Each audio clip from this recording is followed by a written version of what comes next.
Vous êtes sur M24 Télévision, il est l'heure de votre flash d'information. Au Mali, les populations de Gao ont battu hier vendredi le pavé pour protester contre les critères du cantonnement.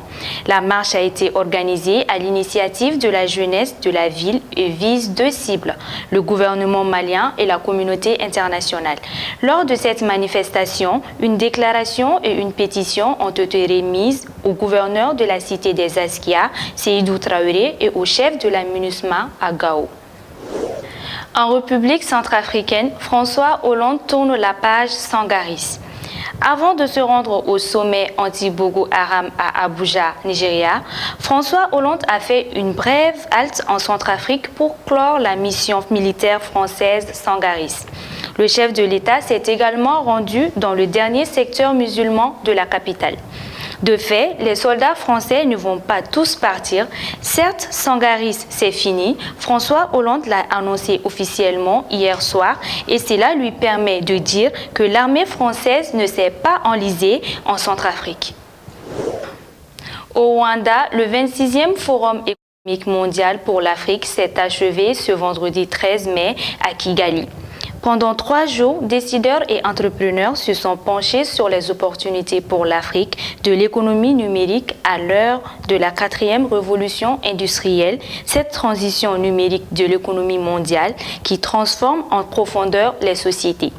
Mais avant d'entrer de plein pied dans ce nouveau stade de la révolution industrielle, les défis sont encore nombreux pour le continent. Au Burundi, 1 an après l'échec d'un coup d'État contre le régime Nkurunziza, les autorités appellent à de grandes manifestations samedi 14 mai pour célébrer la cohésion.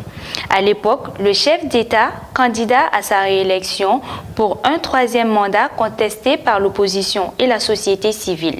Le 13 mai, des militaires avaient tenté de prendre le pouvoir et avaient fini par se rendre ou fuir le lendemain. Au Nigeria, 2e sommet régional pour la lutte contre Boko Haram. Le président Buhari sera ce samedi 14 mai lors d'une dizaine de chefs d'État africains et du président français François Hollande qui est spécialement invité pour cette question hautement sécuritaire.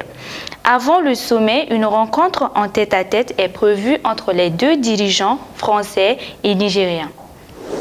En République démocratique du Congo, la 3e comparution de Moïse Katumbi annulée à cause de violences physiques. Ce vendredi 13 mai à Lubumbashi, l'opposant Moïse Katumbi, ex-gouverneur du Katanga, était convoqué pour la 3e fois au palais de la justice.